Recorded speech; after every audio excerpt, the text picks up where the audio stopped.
नमस्कार दोस्तों, आज हम बात करने जा रहे हैं राजस्थान कर्मचारी चयन बोर्ड जयपुर की तरफ से जो विज्ञप्ति जारी हुई थी समान पात्रता परीक्षा common eligibility test senior secondary स्तर 2022, जिसका विस्तृत विज्ञापन 10/10/2022 को जारी हुआ था। हम इसमें देखेंगे कौन से डिपार्टमेंट में कौन से पोस्ट के लिए ये विज्ञप्ति जारी हुई है।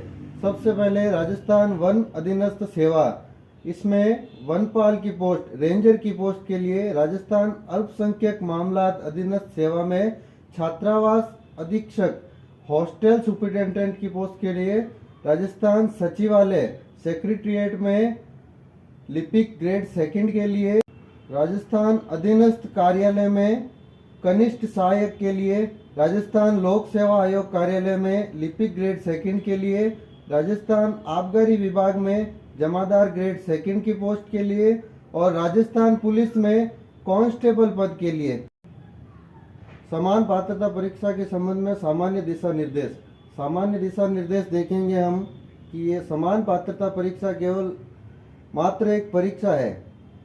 यह एक परीक्षा है जो देने के बाद में आप विभागीय परीक्षा में सम्मिलित होने के लिए उम्मीदवार होंगे और समान पात्रता परीक्षा वर्ष में कम से कम एक बार आयोजित होगी और इसका जो रिजल्ट आएगा उससे लेकर एक वर्ष के लिए इसका स्कोर मान्य होगा। मतलब रिजल्ट आ गया, आज से एक वर्ष में जो भी परीक्षाएं होंगी वो सारी परीक्षाएं आप दे सकते हैं जो सेकेंडरी लेवल की होगी।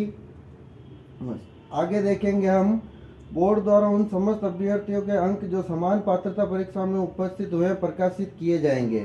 ठीक है, और उसी के साथ हम आगे वाला पॉइंट जो देखेंगे कि इसमें वही विद्यार्थी सम्मिलित होगा जिसको विभाग द्वारा एक निश्चित अंक, मतलब कि आपके जो निश्चित अंक विभाग जो निश्चित करेगा, आपने उसको क्रॉस किया है तो ही आप विभाग की परीक्षा दे सकते हैं, अन्यथा आप परीक्षा नहीं दे सकते हैं।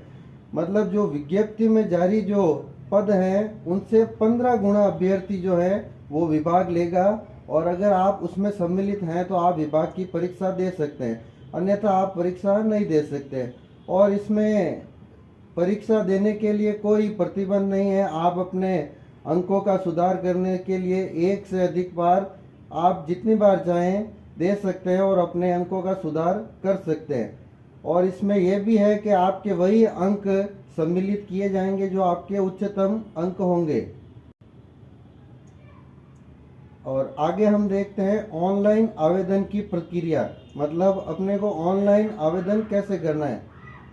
ऑनलाइन आवेदन आप बोर्ड की वेबसाइट से भी कर सकते हैं और ऑनलाइन आवेदन आप एसएसओ के माध्यम से भी कर सकते हैं। तो हम एसएसओ के माध्यम से आवेदन करेंगे तो हम एसएसओ में लॉगिन करेंगे। उस पर सिटीजन ऐप में रिक्रूटमेंट पोर्टल में आपको एक बार वन टाइम रजिस्ट्रेशन भी करना होगा। जो राजस्थान सिंगल साइन ऑन है उसमें वन टाइम रजिस्टर करने के बाद में आप ये फॉर्म भर सकते हैं। तो उसमें वन टाइम रजिस्ट्रेशन के लिए आपको सारी जानकारी, नाम, जन्मतिथि, लिंग और जो भी आपकी सेकेंडरी समकक्ष परीक्षा है या ग्रेजुएशन लेवल की है वो आपको सारी जानकारी उसमें भरनी पड़ेगी और वो सारी जानकारी सही हो, उसमें कोई त्रुटि नहीं हो। और जो आपके Aadhaar card, PAN card, driving licence हैं उनमें भी कोई त्रुटि नहीं हो, ये आप जांच कर ले पहले ही। अगर उनमें कोई त्रुटि पाई जाती है तो वो पहले ही आप सही करवा लें, इससे आपको आगे कोई दिक्कत ना हो। ऑनलाइन रजिस्ट्रेशन अभ्यर्थी को परीक्षा हेतु ऑनलाइन पत्र भरने के पश्चात रिक्रूटमेंट पोर्टल पर उपलब्ध भुगतान सुविधा से परीक्षा शुल्क का भुगतान करना पड़ेगा। उसके बाद में जो आपका एप्लीकेशन आईडी जनरेट होगा, अगर आप शुल्क का भुगतान नहीं करेंगे तो आपका एप्लीकेशन आईडी जनरेट नहीं होगा और आपका फॉर्म भरा हुआ माना नहीं जाएगा। आवेदन एवं परीक्षा शुल्क, मतलब आवेदन के लिए जो परीक्षा शुल्क है वो किस तरह से रखा गया। सामान्य उम्मीदवार के लिए जो क्रीमी लेयर श्रेणी के हैं, उन अन्य पिछड़ा वर्ग में उनके लिए 450 रुपये और जो नॉन क्रीमी लेयर है ओबीसी में उनके लिए 350 रुपये और समस्त विशेषजन एवं राजस्थान के SC ST के उम्मीदवारों के लिए 250 रुपये का शुल्क। समान पात्रता परीक्षा के संबंध में विशेष निर्देश आपको क्या दिया गया है? अभ्यर्थी ऑनलाइन आवेदन में अपनी श्रेणी एवं आरक्षण श्रेणी तथा आर्थिक रूप से कमजोर वर्ग के अनुसूचित जाति SC ST OBC जो भी आपका वर्ग है उसे सुनिश्चित कर लें, क्योंकि इसी के आधार पर आपको मुख्य परीक्षा में बैठाया जाएगा। अगर आपने यहाँ सही नहीं भरा है तो आपको आरक्षण का लाभ आगे मुख्य परीक्षा में नहीं मिलेगा। इसी प्रकार 37 श्रेणी जैसे महिला, विधवा, परित्यक्त तथा दिव्यांगजन, भूतपूर्व सैनिक एवं उत्कृष्ट खिलाड़ी का जो भी ऑनलाइन आवेदन में निर्धारित कॉलम में स्पष्ट रूप से उल्लेख करेंगे। पात्रता एवं शैक्षणिक योग्यता वनपाल के लिए किसी भी स्टेट बोर्ड या सेंट्रल बोर्ड से आपको 12th पास होना है। और उसमें आगे देखेंगे हॉस्टल अधीक्षक के लिए, उसमें भी आपको 12th या उसके समतुल्य परीक्षा। और ग्रेड 2 लिपिक के लिए भी आपको 12th पास। और उसमें आपको कंप्यूटर ऑपरेटर के लिए, कंप्यूटर प्रोग्रामिंग असिस्टेंट के लिए आपको डेटा प्रिपरेशन और कंप्यूटर सॉफ्टवेयर में कोर्स का प्रमाण पत्र होना चाहिए। राजस्थान सचिवालय में लिपिक ग्रेड 2 के लिए आपको 12th पास और कंप्यूटर की बेसिक नॉलेज होनी चाहिए। कनिष्ठ सहायक के लिए आपको किसी पॉलिटेक्निक संस्थान से कंप्यूटर साइंस में 3 साल का डिप्लोमा होना चाहिए। और उसी के साथ में RSCIT का कोर्स भी होना चाहिए। और जमादार की पोस्ट के लिए 12th पास और उसके समतुल्य परीक्षा। कांस्टेबल के लिए मान्यता प्राप्त स्कूल या बोर्ड से सीनियर सेकेंडरी, मतलब 12वीं पाला बिंदु देखेंगे आयु का। जो CET परीक्षा सेकेंडरी लेवल के लिए रखी गई है उसमें आयु के लिए राजस्थान सरकार ने अधिसूचना दिनांक 23/9/2000 द्वारा विभिन्न सेवाओं में संशोधन कर आयु की सीमा में छूट दी गई है। इसी प्रकार अलग अलग वर्ग में अलग अलग आयु छूट दी गई है। SC ST के कैंडिडेट्स के लिए 5 वर्ष की छूट, सामान्य वर्ग की महिला अभ्यर्थियों के लिए 5 वर्ष की छूट, SC ST एवं अन्य पिछड़ा वर्ग में, कमजोर वर्ग में महिला अभ्यर्थियों को राजस्थान का मूल निवासी है उनके लिए सबसे अधिक 10 वर्ष की छूट दी जाएगी। आवेदन और परीक्षा शुल्क के लिए मतलब जो ऑनलाइन फॉर्म है वो कब से कब तक भरे जाएंगे और फीस जो है वो आप कब से कब तक जमा करवा सकते हैं। फीस जो है आप ई-मित्र से जमा करवा सकते हैं, CSC जन सुविधा केंद्र से net banking, ATM, debit card, credit card के माध्यम से जमा कर सकते हैं। उसके लिए आपको तारीख दी गई है 12/10/2022 से 11/11/2022 को रात्रि 11:59 तक। उससे पहले अगर आपने फॉर्म भर दिया तो ठीक है, उसके बाद में आप फॉर्म नहीं भर सकते। और इसी के साथ में आगे देखें परीक्षा आयोजन बोर्ड ने कब रखा है। परीक्षा आयोजन बोर्ड ने रखा है 18 फरवरी, 19 फरवरी, 25 फरवरी, 26 फरवरी 2023 को। और ये जो परीक्षा की दिनांक है वो बोर्ड परिवर्तित करने का अधिकार रखती है।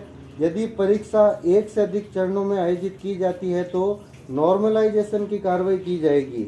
और उसी के साथ हम आगे देखेंगे प्रवेश पत्र। प्रवेश पत्र आपको कैसे डाउनलोड करना है, उसके लिए आपको अपने आवेदन पत्र क्रमांक जो एप्लीकेशन ID है उसके माध्यम से जो आपने फीस जमा की है उस टोकन में जो आपके एप्लीकेशन ID है उससे आपको ईमेल एवं मोबाइल नंबर पर जो सूचना भेजी जाएगी। उसके बाद आप अपनी SSO ID से प्रवेश पत्र डाउनलोड कर सकते हैं। इसी में आगे हम देखते हैं नियुक्ति के लिए अयोग्यताएं। नियुक्ति के लिए अयोग्य कौन कौन है? किसी भी ऐसे पुरुष आवेदक जिसकी 2 से अधिक जीवित पत्नियां हैं वह नियुक्ति के लिए अयोग्य होंगे। और किसी भी ऐसी महिला जिसने उस पुरुष से विवाह किया है जिसके पहले जीवित पत्नी है वह भी नियुक्ति के लिए पात्र नहीं मानी जाएंगी। और आगे हम देखते हैं ऐसा कोई अभ्यर्थी जिसके 1-6-2 के पश्चात 2 से अधिक बच्चे हों वे भी नियुक्ति के लिए पात्र नहीं होंगे। और इसी में ऐसा व्यक्ति भी नियुक्ति के लिए अपात्र होगा जिसने बोर्ड से छद्मकारिता की हो, मतलब अपने आप को कोई अन्य व्यक्ति बताया गया हो, वह भी नियुक्ति के लिए पात्र नहीं है। और इसी में आगे देखते हैं आवेदन के लिए विशेष दिशा निर्देश। ऑनलाइन आवेदन की अंतिम तिथि तक स्वीकार किए जाएंगे, मतलब आवेदन जो है वो अंतिम तिथि तक स्वीकार किए जाएंगे, जो हमने आपको पीछे बताया था। अंतिम तिथि 11/11/2022 तक। और इसी में हम देखते हैं कि फोटो और साइन आपको अपलोड कैसे करने हैं। फोटोग्राफ और साइन जो है स्कैन्ड आपको स्कैन करके अपलोड करने हैं, और फोटोग्राफ और साइन जो है स्पष्ट नहीं होने पर आवेदन अस्वीकार किया जाएगा। और इसी के लिए हम देखेंगे फोटो के लिए जो बैकग्राउंड है वो सफ़ेद रंग का या फिर हल्के रंग का होना चाहिए, और आवेदक का चेहरा कम से कम 50% जगह घेरना चाहिए। और उसी के साथ हम देखेंगे कि फॉर्मेट क्या रखना है। फोटो के लिए जेपीईजी या जेपीजी फॉर्मेट रखना है। उसके लिए साइज जो निर्धारित की है वो 3.5 सेंटीमीटर और इंटू 4.5 सेंटीमीटर होनी चाहिए, और न्यूनतम जो है 240 से 320 एवं अधिकतम जो है 480 इंटू 640 मेगापिक्सल होना चाहिए। और फाइल की जो साइज है वो 50 KB से 100 KB तक होनी चाहिए। जो स्कैन की गई है फोटो उसका साइज 100 KB से ज़्यादा नहीं होना चाहिए।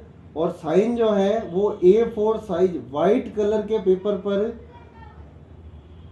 काले कलर या नीले रंग की स्याही में होने चाहिए। इसका भी फॉर्मेट जो है जेपीईजी या जेपीजी होना चाहिए। और इसके लिए न्यूनतम पिक्सल जो है 280 इंटू 80 और अधिकतम पिक्सल 560 इंटू 160 होना चाहिए। और साइन का जो साइज है वो 20 KB से 50 KB होना चाहिए, 50 KB से ज़्यादा नहीं होना चाहिए। और एक विशेष बात, मोबाइल का उपयोग कर लिया गया हस्ताक्षर और फोटोग्राफ स्वीकार्य नहीं होगा, मतलब जो आपने मोबाइल से जो फोटो लिया है वो नहीं स्वीकार होगा। आपको स्कैनर से स्कैन करके ही फोटो और साइन को अपलोड करना है। अब इसी में अगला पॉइंट देखते हैं, श्रुत लेखन की सुविधा।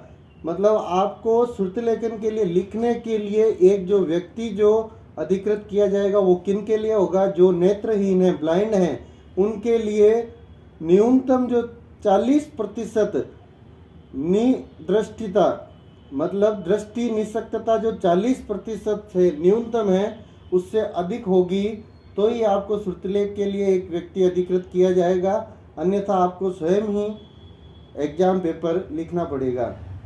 ऑनलाइन आवेदन संशोधन की भी प्रक्रिया रखी जाएगी बोर्ड के द्वारा।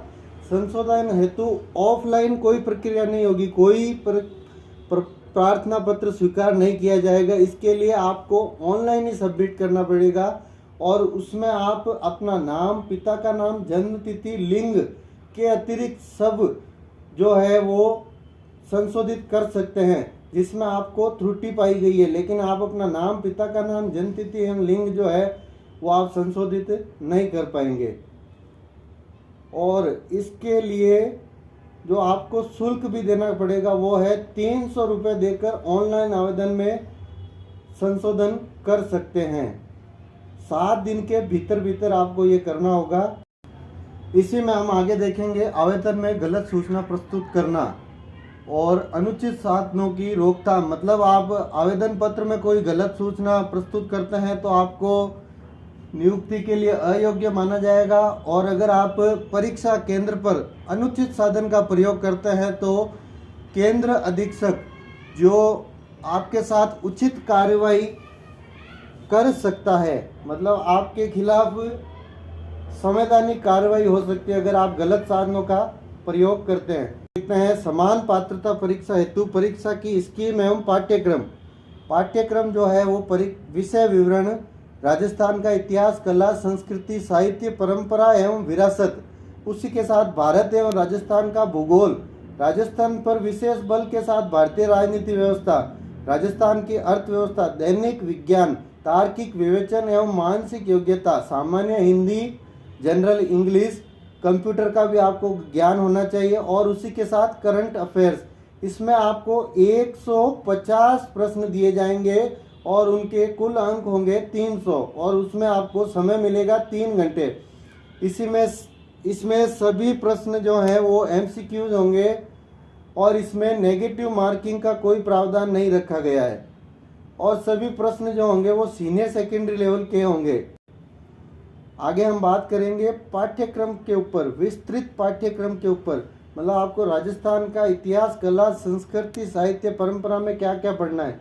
आपको प्राचीन सभ्यताएं पढ़नी है, राजस्थान का इतिहास, महत्वपूर्ण ऐतिहासिक घटनाओं के साथ राजवंश भी पढ़ने पड़ेंगे, उनकी प्रशासनिक व राजस्व व्यवस्था, सामाजिक सांस्कृतिक आयाम, स्थापत्य कला, राजस्थान में स्वतंत्रता आंदोलन, प्रजामंडल आंदोलन और उसी के साथ राजस्थान का एकीकरण और राजस्थान की जो बोलियां हैं, लोक भाषाएं, साहित्य, लोकगीत एवं नृत्य भी, संत, कवि, योद्धा, लोक देवता एवं लोक देवियां, मेले एवं त्योहार, रीति रिवाज, वेशभूषा तथा आभूषण, भारत एवं राजस्थान का भूगोल, इसमें आपके भारत के भौतिक स्वरूप, पर्वत, पठार, मरुस्थल, मैदान और राजस्थान के भौतिक स्वरूप, संसाधन और राजस्थान पर विशेष बल के साथ में राजनीतिक व्यवस्था, भारत का संविधान की प्रकृति, प्रस्तावना, मौलिक अधिकार, नीति निर्देशक तत्व एवं मौलिक कर्तव्य, राजस्थान की राजनीति एवं प्रशासनिक व्यवस्था, राज्यपाल, मुख्यमंत्री, राज्य विधानसभा, उच्च न्यायालय, राजस्थान लोक सेवा आयोग, राज्य निर्वाचन आयोग, राज्य सूचना आयोग, राज्य मानव अधिकार, राज्य का मुख्य सचिव एवं जिला प्रशासन के बारे में भी आपको पढ़ना है। राजस्थान की स्वशासन एवं पंचायती राज, राजस्थान की अर्थव्यवस्था भी पढ़नी पड़ेगी आपको। साथ ही साथ एवरीडे साइंस, भौतिक एवं रासायनिक परिवर्तन, मतलब फिजिक्स, केमिस्ट्री और बायोलॉजी भी आपको इसमें पढ़नी पड़ेगी। ये सारा विस्तृत पाठ्यक्रम जो दे रखा है दैनिक साइंस का, इसी में तार्किक विवेचन एवं मानसिक योग्यता, सामान्य हिंदी, संधि एवं संधि विशेष, सामाजिक पदों एवं रचना, समास विग्रह, पर्यायवाची शब्द और साथ ही साथ ये सारा पाठ्य लैंग्वेज नॉलेज में, मतलब जनरल इंग्लिश में क्या क्या पढ़ना होगा। टेंस पढ़ने होंगे आपको, active passive voice, indirect direct narration, use of article, use of prepositions और उसी के साथ में आपको सिंपल ट्रांसलेशन भी करना होगा, हिंदी टू इंग्लिश और इंग्लिश टू हिंदी। और उसी के साथ में आपको एक गिवन पैसेज होगा, मतलब एक पैसेज दिया जाएगा, उसमें से आपको क्वेश्चंस के आंसर देने होंगे। और साथ ही साथ आपको नॉलेज ऑफ राइटिंग लेटर्स भी होना चाहिए, जो ऑफिशियल लेटर्स है, डेमी ऑफिशियल, सर्कुलर्स और नोटिस भी आपको लिखना आना चाहिए।